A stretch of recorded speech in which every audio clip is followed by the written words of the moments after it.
Hi, I'm Greg Gutfeld with Morgan Ortega's Juan Williams, Jesse Waters, and a pinky ring is her hula hoop. Dana Perino, the 5.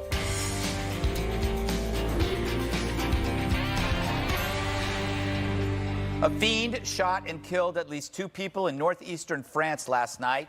He yelled Allah Akbar while opening fire at a Christmas market. Wonder what he was trying to tell us. The terrorist was known to authorities, 27 convictions, and currently wanted for other violent acts. Considered a threat to the state, he was still out and about and might already have fled the country. Now, as an American, the striking thing about this recent attack is how rarely we hear about them now.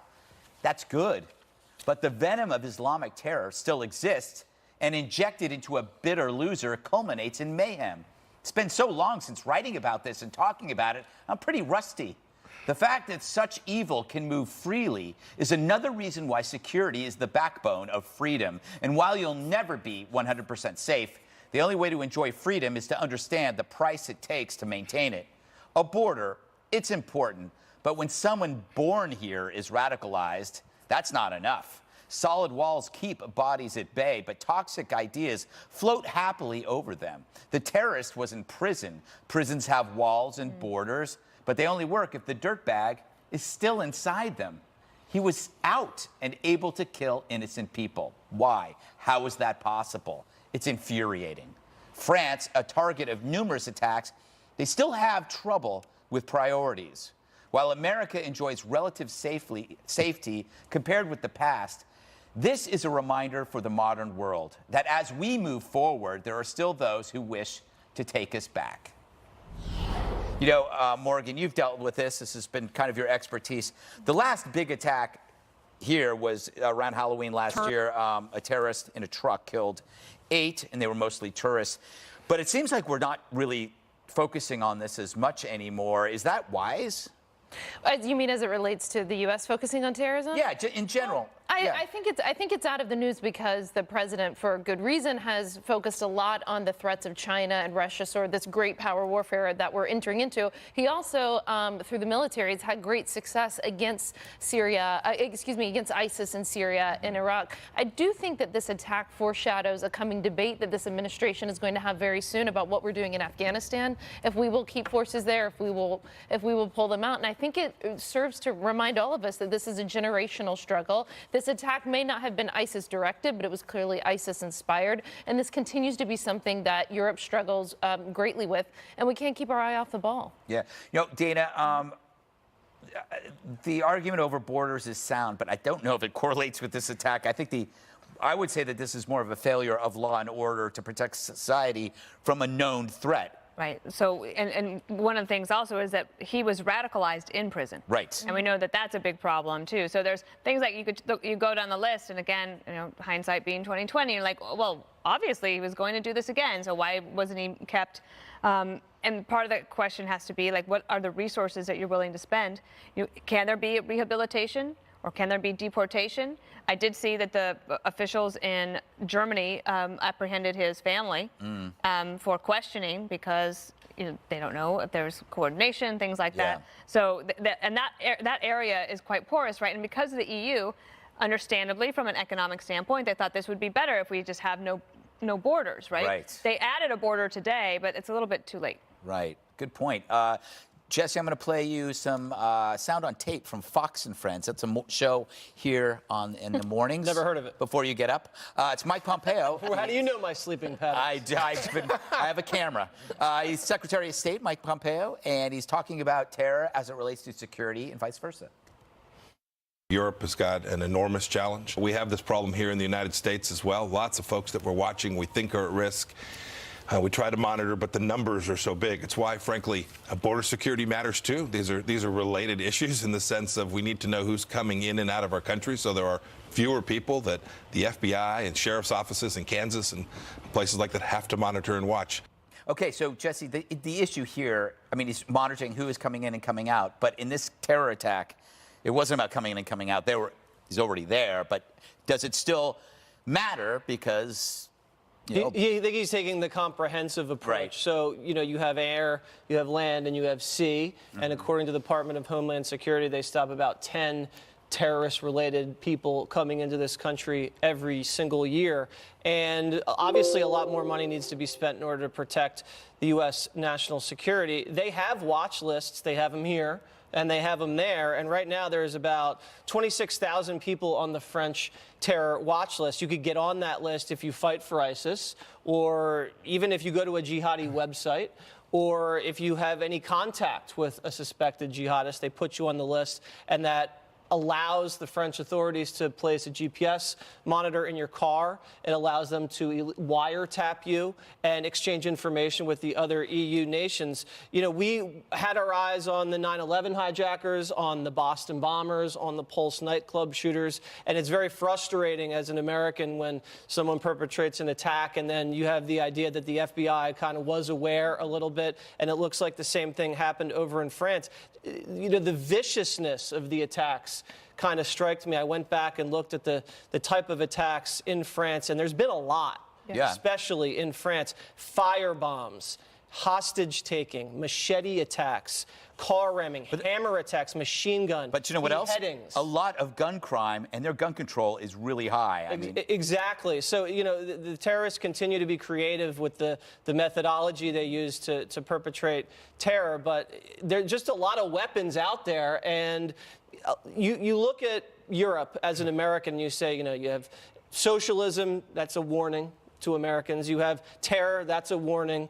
The economy, migration, and you sit back and you say, what lessons can we learn from Europe before they become crisis in America? All right, I'm setting you up for this, Juan, because I know I know you will have a good point on this. That, you know, Donald Trump used this as part of an argument about the border. How do you see that? Do you see that as ludicrous or? Well, I mean, it's transparent to me that clearly he's trying to take advantage of this terrible situation. What strikes me first and foremost is that this guy had a long criminal record. As I read it, No, he's been arrested like for breaking into a pharmacy, breaking into a dentist office, and put in jail in Germany at one point. He's a bad guy. It does not appear, as Morgan said, to be part of any kind of terror network, although the French police have picked up 5 people who may be family, but somehow associated with this guy as they try to pursue him at this moment. But in response to you being rusty in terms of doing this, I think that's good news for America. Right. I would say so. But I would point out to you, Greg, that when we have things like the Pittsburgh synagogue shooting or Parkland or the attack on a Southern black church, I think that you have to understand that there are people inside the country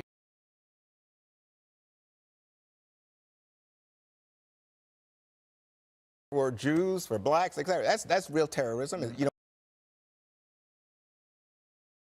will put in jail for life this week. So, I mean, those are real things. But in terms of trying to advance the border argument, I would wish that the president would just be more direct. It's hard to say that terrorists come across the southern borders because the State Department says that's not the case.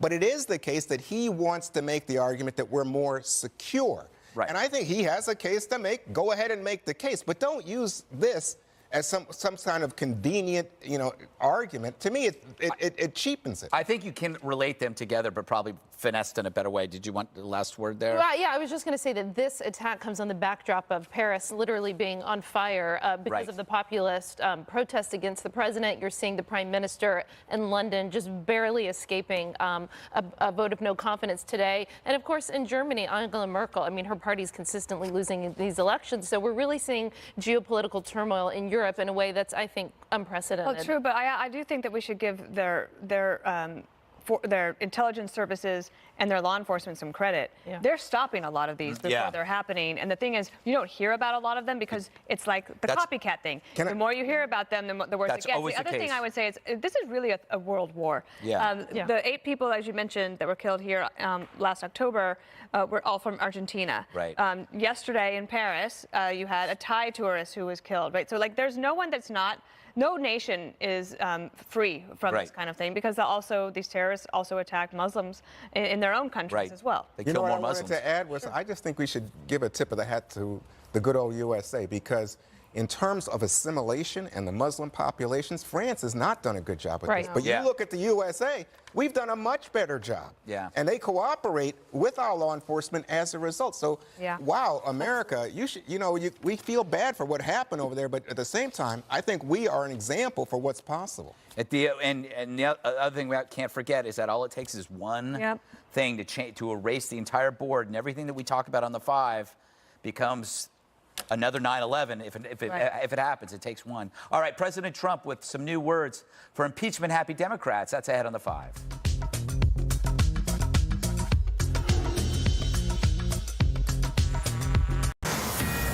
Fox News alert. Michael Cohen learns his fate. A federal judge sentencing President Trump's former personal lawyer to 3 years in prison after pleading guilty to numerous charges, including lying to Congress and violating campaign finance law. Let's go to Rick Leventhal, who was inside the courtroom earlier. What you got, Rick? And Jesse, it was packed with members of the media, also attorneys and federal agents, and 3 rows of Michael Cohen's family and friends who all listened intently as he spoke for almost 10 minutes before he was sentenced. Near the very beginning, he told the judge, "This may be hard to believe, but today is one of the most meaningful days of my life, the day I got my freedom back," because he says his blind loyalty to Donald Trump led him to choose a path of darkness over light, ignoring his own moral compass and spending several years in what he called mental incarceration. The hearing lasted just over an hour. It included Cohen's attorney asking for leniency, suggesting his client made a remarkable life decision to cooperate with the federal government, offering evidence against the most powerful person in the country, saying Cohen was a man of integrity and an honest businessman. But U.S. attorneys painted a different picture of a man fueled by greed and a lust for power, who deliberately and willfully stole millions and eroded faith in the electoral process, they say, trying to influence the outcome of the presidential election. Judge William Pauley said that somewhere along the way, Michael Cohen did lose his moral compass, and the magnitude and breadth of misconduct requires significant deterrence. That deterrence, as you mentioned, 36 months in federal prison, 3 years supervised parole, $1.39 million in restitution to the IRS, the forfeiture of a $500,000 loan, and about $100,000 in fines. Jesse, he can spend the holidays with his family. He will turn himself in on March 6th. Rick, thank you very much. President Trump's ready to fight back as Democrats ramp up impeachment talk. Trump telling Reuters, quote, "It's hard to impeach somebody who hasn't done anything wrong and who's created the greatest economy in the history of our country. I'm not concerned. No, I think that the people would revolt if that happened." I kind of agree with him, Greg, especially if the impeachment is on party lines and if it's something really thin, not major collusion or something like that. You're telling me, Jesse, that you agree with Donald Trump? we need another breaking news. Take Rick Leventhal back here. But by the way, Yes. I agree. Trump bears responsibility for employing Cohen. That's not against the law to employ a bad lawyer who then might have done something wrong. Cohen pleading guilty is not the same as Trump pleading guilty. That Cohen may have broken the law is not the same as Trump broke the law. The media is addicted completely to what ifs, not what is or what are's. And they're spending so much time on that they can't see the truth. I love this. Can I talk about Avenatti? Yes. Held a press conference condemning Cohen. Do we need to show it? Let's show it. Yeah. Michael Cohen is neither a hero nor a patriot. Michael Cohen will report to federal prison exactly 1 year after we filed the case on behalf of Stormy Daniels. Michael Cohen was sentenced today. Donald Trump is next. Oh, he's the best. I would say the pot calling the kettle black, but that might be racist. And he just lost his Ferrari. Yes, he did. He lost his Ferrari. Yeah, turn it in. All right, Dana, great piece in the Daily Signal by Hans von Spakovsky. We call him HVS. HVS. I got that once. And it says Trump's ex-lawyer didn't violate campaign finance laws, and neither did the president. It's a very methodical look at the Federal Election Commission, how they've ruled on cases like this before. And he would know because he was an appointee to the Federal Election Commission. You know a lot about HVS. Yes, well, HVS, it took a lot to get him confirmed during the Bush administration. And in fact, I don't even know if we ever did, but he was an active, anyway, HVS, great guy. HVS, great. Knows what he's talking about. Right. So you have the campaign finance violation, and that's going to be obviously argued. And President Trump saying people in the streets with pitchforks. Do you think he's sending a message right there to his supporters? No, I do not. And I think anyone who ran it, like, it was like the what was it? The ran away with the spoon? What ran away with the spoon? Oh, I know a few people that have. They jumped over the moon. And then something about the spoon. And like, yeah, they took it too far. I think that what he's saying is like his supporters, his base, the people who voted for him, who didn't vote for him because of Russia or for any other reason, that they are going to say, like, how could you do this? We voted for him. He's a legitimate president of the United States. We love what he's doing. How dare you say that? He's saying that he doesn't mean that they're going to revolt against the country and like pick up weapons and go after people. That's not what he meant. He just meant that there would be frustration, right? And big time. I also feel like on the campaign finance laws, it is murky. I've talked to 3 different lawyers today. Mm-hmm. Everyone has a different interpretation of it. That's why you have an FEC. But remember, Michael Cohen does not just go to jail for 3 years because of campaign finance violations. Right. He admitted guilt to all sorts of things in terms of his own decision, Tax his fraud, personal decision, his bad business dealings, and that's really why he's going to jail. Exactly. All right. So, Juan, Donald Trump, as we've discussed a long time, he can get along with Democrats. I mean, he's not an ideological guy. Do the Democrats risk something if they go in right from January and say impeach, impeach, impeach, and hold the line? Instead, rack up some bipartisan compromises with the president in the new Congress and the Senate, and maybe get some bills passed, and then they can run and say, listen, I got things done in Congress. Well, in fact, that's what he said last night to Reuters. He said we can go down 2 paths here. One is constructive and one is more of this kind of investigation stuff. But before we do that, let me just quickly say that, in fact, Bill Clinton had a better economy than Donald Trump, and he was impeached. So we'll see. I mean, I don't think... He was also, his approval rating also went up. That's right. So I'm just saying, I mean, but it's not a case that because he's, I mean... Wait till the Trump economy really kicks into high gear. And he was impeached in the second term. We're not there yet. Oh, I see. You're looking forward now. Yes, always looking forward. Oh, there could be 2 impeachments. Impeach him twice. One per term. Hey, wait a second. This is the 5. We got to go the other way. And the second thing to say is you guys try to separate Cohen from Trump. Yes. But wait, I believe the prosecutors say individual 1, who we believe to be President Trump, directed Mr. Cohen. Remember, the argument from the president was there was no payment to Stormy Daniels. No, we weren't paying anybody. And then the second thing he said... There's still no crime. Wait, you won't even let me finish. But the second thing he did was then he blames Cohen, right? He says, and then he says... Bad lawyer. Oh, bad. That's right. That's he says bad lawyer. That's exactly what he said.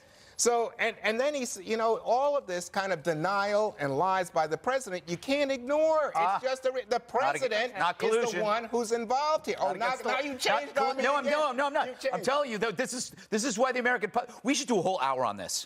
Oh, yeah. Let's do a whole hour, no breaks. This is why people like going, who cares? Let me finish this point. Do you know what Mueller's prosecutor said today in court? What? Cohen was helpful to them by providing information about Trump's contact with Russia. What if That's is not what is for the president. What if is not what is? What do you think? Yeah, I mean, I think that, so what you saw with Cohen and both America's news media, they pled to this. They had a plea deal. So this wasn't litigated in a court. And so I think that if this does go before the Congress, this isn't settled law. This hasn't been tested in an adversarial court. And I think, as Dana said, the president can make a clear argument here that I was doing something to protect my family. I similarly talked to several lawyers today and everyone had a different response on this. So it comes down to the politics. What do the 20, 30 Republican senators in the Senate think if the House impeaches, and do they want to remove a president for what is a campaign violation or making a payment to protect his family? I don't see that happening. All right, Hans von Spakovsky, if you need to know anything about campaign finance law,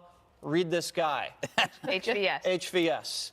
Up next, Democrats are fired up for 2020, but Biden and Bernie just got some very bad news. We'll tell you what it is.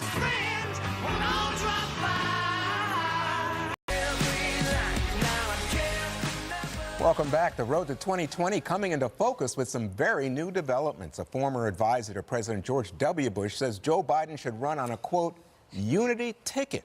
And she has a surprising choice for a running mate, Utah Senator-elect Mitt Romney. Meanwhile, Beto O'Rourke edges out Bernie Sanders as the top presidential candidate among progressive Democrats in a MoveOn.org straw poll. And former Tallahassee Mayor Andrew Gillum generating more 2020 buzz by speaking at the DNC Donors Conference yesterday. Morgan, what do you make of that? Well, I think Gillum is a talented politician. I watched him in Florida, a state that I grew up in. And it's not surprising to me about Beto getting this energy because I think as much as I sort of respect Biden, even though I'm a Republican, I just don't see, he seems hesitant. It's the same thing that happened, in 16. He seems hesitant to get in. He's leading in the polls. I don't think he ultimately is going to go for it. I mean, this is not based in fact. This is just based on my cable news pontificating. I just see the energy of the party with the younger voters, with Betos, and I think that, listen, President Trump never held elected office before coming here, so it will be tough to beat him. I still like, out of everybody, not that the Democrats care what I think, but I still like Kamala Harris. I think she's tough to beat. She's a sharp woman. She held herself well in the judiciary hearing, so I wouldn't count her out. If the Democrats want a woman, I would put my money on her. By the way, just so the audience knows, Beto O'Rourke got about 15%, Joe Biden 14%, Bernie Sanders 13%, and your pal Kamala Harris. Yeah, your best friend. About 10%, Elizabeth Warren 6%. So, Jesse, what do you think? Who's your favorite? I think Beto's got it. If he plays his cards right, he's courting the Obama team right now. I think, you have it, and it only lasts for a certain amount of time, and you have to seize that moment. Elizabeth Warren didn't seize that moment. Bernie almost seized the moment, and then Hillary rigged the primary against him. Chris Christie had it in, was it 2012? Yeah. And he stayed in New Jersey, and then Bridgegate happened. So you got to go for the gold immediately, and it looks like he'll get it. I like Kamala Harris, too, and I think Gillum's very talented. And they're both young and attractive candidates. The Morning Joe ticket, which I call this unity ticket, that's like what people that used to work for John McCain pitch just to get on MSNBC, and it'll never happen. This country's so divided along political extremes. You can't even get anything bipartisan done in Congress. How are you going to get a whole political party to come together? This is like the Lieberman people, the Kasich people, the Flakes. These people don't rate. The winners. Right. Wait a minute. What about you and me running, Jesse? Juan, sorry to say, going in another direction. Juliana Glover is the one who came with this idea for the unity ticket. Dana, how's it strike you? Well, I think it provides people some fun things to talk about. Like, imagine if that would happen, but if this isn't fantasy football, it's not going to happen. And I agree with everything Jesse said. You have to pick your moment. What was that again? I agree with everything Jesse said. Okay, just want to make sure. And I appreciate everything Jesse says, always. So I don't want to just repeat what he was saying. I would add that I read that Biden is going to huddle with his family this weekend. And it's not too long now that you'll see a lot of Democrats, 2020 hopefuls, will be heading to Iowa in 2020. I'm going to be on Tucker Carlson tonight talking about this very thing. But and just thinking about somebody like a Beto, you take this really urban message, right? That a lot of the coastal folks, they really loved it. Money came in from New England and California to Texas to help him raise $38 million. But when you take that message to Iowa, it has to sound, it's going to be different. But I agree, he cannot miss his moment. If he does, 2024 is not open to him. All right. So, Greg, a lot of people think after watching that big showdown yesterday in the Oval Office that they need an outsider. Well, I'm going to go against the grain on this unity ticket idea, okay? Because everybody says it's a crazy idea, but how many people said that about Trump? I did. Yeah. About him running. I didn't think he would run. He did. I didn't think he would win. He did. The crazy ideas can become reality, and because every election is essentially a pendulum, right? And the pendulum is based on two variables. Sometimes it's left, sometimes it's right. It could be division, it could be unity. And I've been saying this for the last, a couple of months, that the message for the Democratic Party is to make America together again, because there is this perception that there's a split. So maybe, I don't think this is a crazy idea, and I do think it's actually a potentially winnable idea. The only thing is, I wonder if it's a Trojan horse by the Dems. Who's at the top of the ticket? That's the thing. They would definitely have to have Biden because he was a VP. And then so let's say we offer unity, but once they're in, they just go back to being the liberals. So I think it's the right idea of unity. It's smart. Wow. Yeah. If they do that unity ticket, we impeach Biden, so Romney gets the shot. That's what I was getting. Yes, you read right Finally through me. gets the position he deserves. That's right. Yes. Oh, what a different country it would have been. This is too much. I think you just have to go to the next. Wait for the next segment. Bernie Sanders joins Bret Baier, though, live on Special Report tonight, right after the 5. Be sure to catch that. you. Meanwhile, up next, Nancy Pelosi makes the brawl over the border wall very personal with a new jab at President Trump. You're going to want to hear about this. Don't miss it. Next on the 5.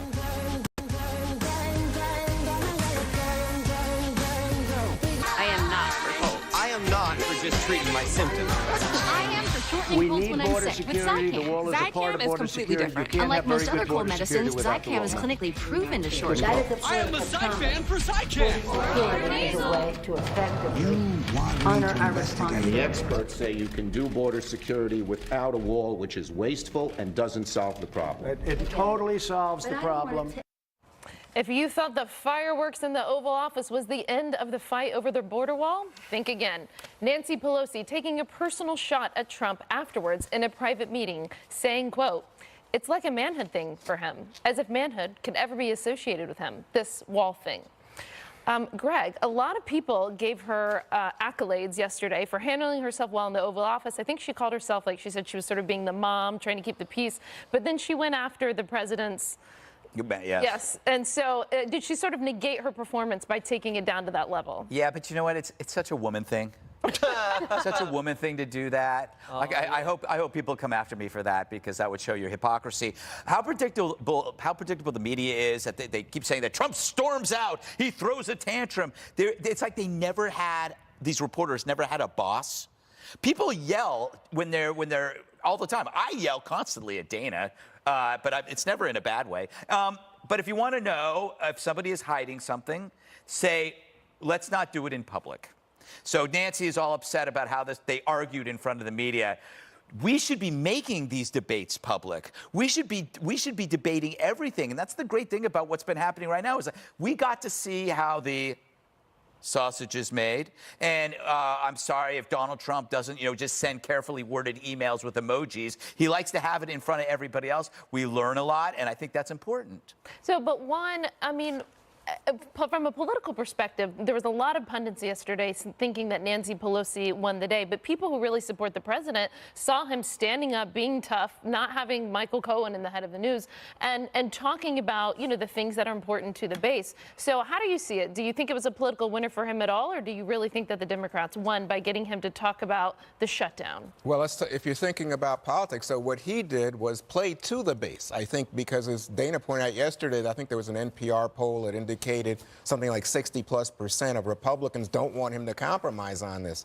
But it wasn't transparent so much as revealing to me how little he knows about the wall and even about the negotiation that's coming. One, he said he's going to take responsibility for the shutdown. It'll be on him. It's his mantle. Wow. If that's the case, history would indicate that's a sure loser for him. He said that before, Juan. The party. No, I think he said it very clearly yesterday and said it on camera. But he said it before. Well, okay. I don't know. I think he said it. That's what Chuck Schumer remember, said. he says, I'll always take the heat. Right. Okay. And then you got to recall here that he then goes on and he's going after Nancy Pelosi. So to your point, Morgan, Nancy going after her in what way? Well, he said, Nancy can't really speak honestly here because she's got her leadership issue. She still has a vote to come as to whether she will be the House leader, right? And she says to him, and I thought it was very effective, Mr. President, I don't want you speaking to my strengths. I can handle this. And I thought, mansplaining. She put him in his place. She mansplained? That's an insult to Nancy. She's a woman. No, to him. Trump. But he wasn't mansplaining. But you know what this did politically, Morgan? It helped Nancy Pelosi with the House vote, because now a lot of people on the left said, hey, wait a second. Not only was she strong in dealing with Trump and effective in making the argument, revealing the fallacies in his transparent performance, but she clearly is someone who proved that there should be a woman in the room and that a woman has some value there. Chuck Schumer. There are women in that room. No, have you not seen Nikki Haley? Have you not seen the other women? Nikki Haley You're was so in the patronizing, room? Juan, to her. No, Pence is the one that you should worry about, but I think he's a man. But he was standing there like I'm a talking statue. about who's been in the White House. Oh, no, I'm talking about in that room yesterday. Jesse, you know everything about the wall. Where do you stand on this? You're senior advisor to the president. Stands on the wall. Well, she's saying that walls aren't effective. I would just look at Israel, very effective there. Everywhere they've put it, in San Diego, El Paso, Tucson, Yuma, everywhere Her own they've put property. the wall, that it has driven illegal immigration to a place around the wall. And if Juan doesn't think that the wall's effective, let's see you hop over it, Juan. We should send you down there to the prototypes. I'd like to see you dig and jump. You know, you're not getting anywhere near that thing, You have to be Juan. sensitive to the old, you know. You should be very sensitive. Okay, well, That I'm would be the fun, youngest one though. here, and We I should couldn't do get over a it wall either. obstacle course. That's right. That would be good. And Juan, you're also saying Trump's always playing to his base. Trump is the base. I mean, the guy is pretty hard right when it comes to illegal immigration. He's not pandering. He's not catering. It's what he believes and it's what he ran on. Nancy Pelosi, I thought she did better than Crying Chuck. Yeah, and Crying Chuck, you know, to him to say that Trump threw a temper tantrum, his name is Crying Chuck. He's a little emotional. So, Dana, but I don't know what you felt like when I was watching it. I felt like every business meeting I've been in when I'm the only woman in the room, and you're just sort of like, oh dear God, watching all the guys fight. But I really don't. And so I give her props for what she did in the room, but I don't like how she took it to like the lowest common denominator when she got out of the room. Well, I would say that the compromise, that if it's to come, that likely will not happen in public because of Nancy Pelosi got what she needed yesterday in terms of support from the Democrats. President Trump got what he needed yesterday, support from Republicans. And so when they actually are going to say, okay, look, I'll put this on the table, you put that on the table, that will probably happen in private, and then they will leave and everyone will characterize it differently. I think that this could actually go to a shutdown, but I also think that because 7 appropriations bills have already been passed, that the pain of this shutdown is probably not going to be that acute unless it goes on for a long period of time. But you know, you're talking about 25% of the government, thousands of federal employees out of work in the Christmas season. Yeah, and especially holiday season, Juan. Remember where you work. Sorry. All right, everybody, don't go anywhere. My favorite Wild Card Wednesday is next. Well, mine too.